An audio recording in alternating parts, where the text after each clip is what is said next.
Hi, Karen Curry Parker here with your weekly Human Design Evolution Report. We are rounding out February with our last burst of relationship energy. The Sun transits in the gate 37, the Earth transiting in the gate 40, completing the channel of community, or the channel of family, the channel of bargains. And this same energy brings with it the theme of the will to be able to do whatever you need to do to sustain your commitment to your relationships and to your community. Now, the 37 is sometimes called peace or harmony. It is alignment, first and foremost, with your own inner peace. And when we look at the fact that the 37 meets the 40, which also points to the will center, giving us will center definition, we see that our sense of value in this particular configuration comes from our own alignment with inner peace.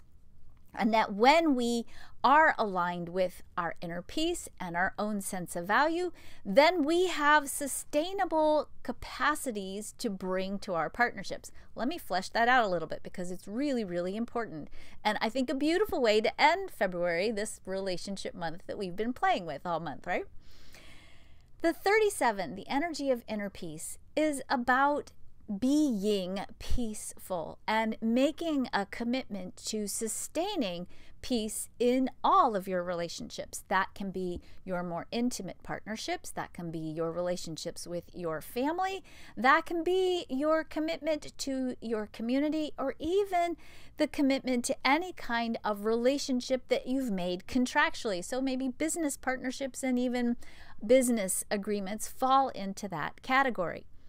If you go into an agreement or if you're engaging in a relationship and your own inner sense of peace is disrupted, think about it. Are you really showing up for your partnerships? Are you really going into those relationships with no hidden agenda, with no secret desire to maybe get back at someone or take out your own frustrations on someone? Be honest with yourself.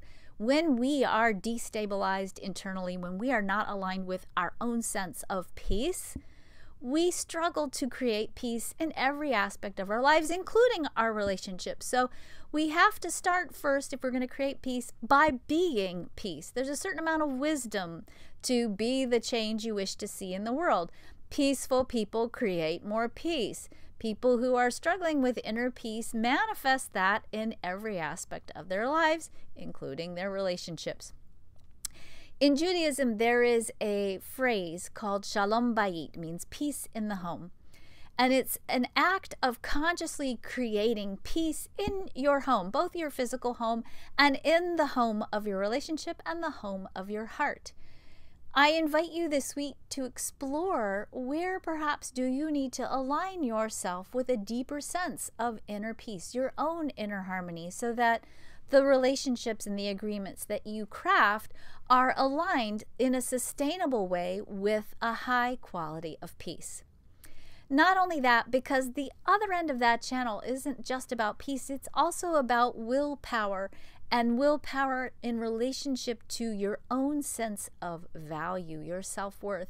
That when you struggle with your own sense of value and you enter into relationship, what oftentimes happens is we enter into a relationship with a dynamic of expectation that your partner is in some way, shape, or form going to fulfill your own missing sense of self-worth. That we look to our partnerships or our families, we look even to our business agreements sometimes to define our worth and our value, bringing into our partnership sometimes really hidden agendas, and an agenda that comes with a need to prove ourselves, or especially in the context of conflict, the need to prove our rightness.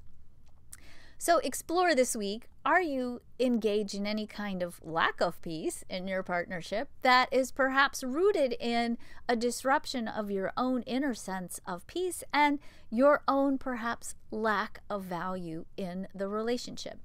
Now, value is sustained, and we create sustainable value when we stand in our value and see the value of what we individually bring into our partnerships. You do have gifts and love and an essence and a presence that only you can bring to your relationships.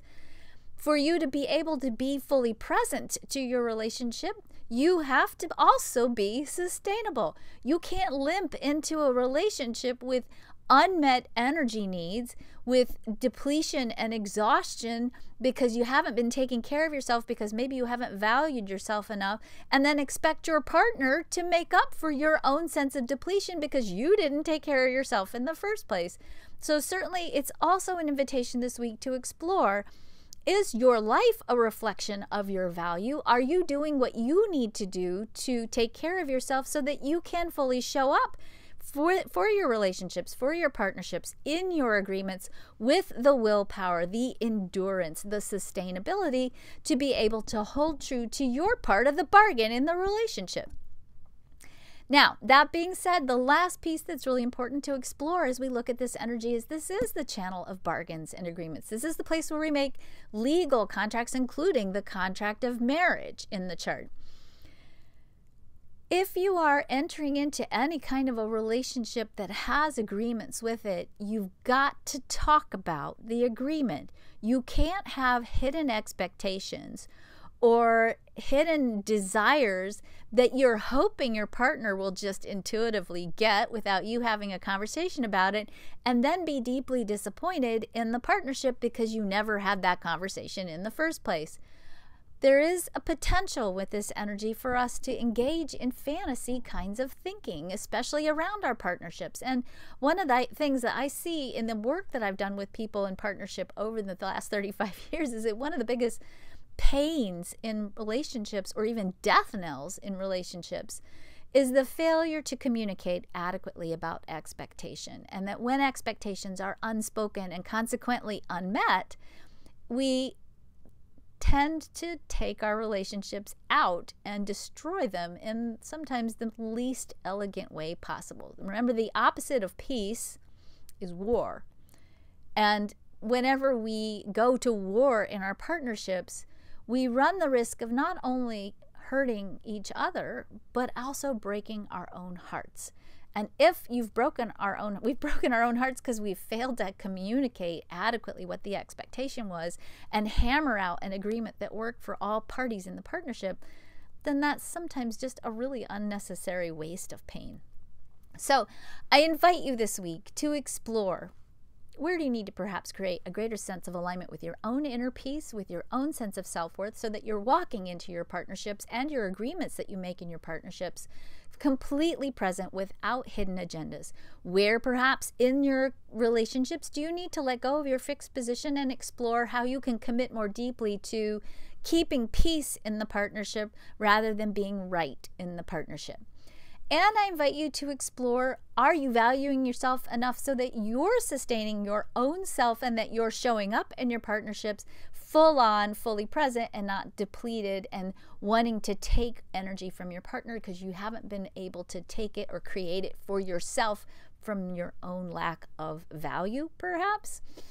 And I'd like to encourage you to explore, where perhaps do you need to have more clear, more aligned, more conscious conversations about expectations and agreements in your partnerships so that you can make an honest commitment, an honest agreement about what you need and how you can also best serve your partner's needs, and have a very conscious commitment to making sure that you are keeping peace in the partnership in a way that works for both parties, or more than both parties, because this can be community as well.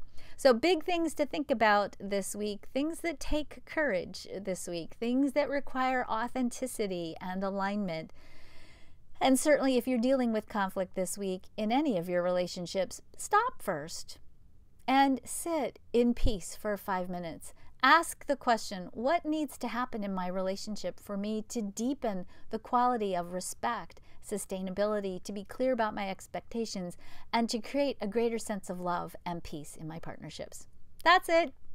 Big stuff this week. Have a great one. Take good care of yourselves. Take good care of yourselves. I'm going to say that twice because it's that important. And I will talk to you next week.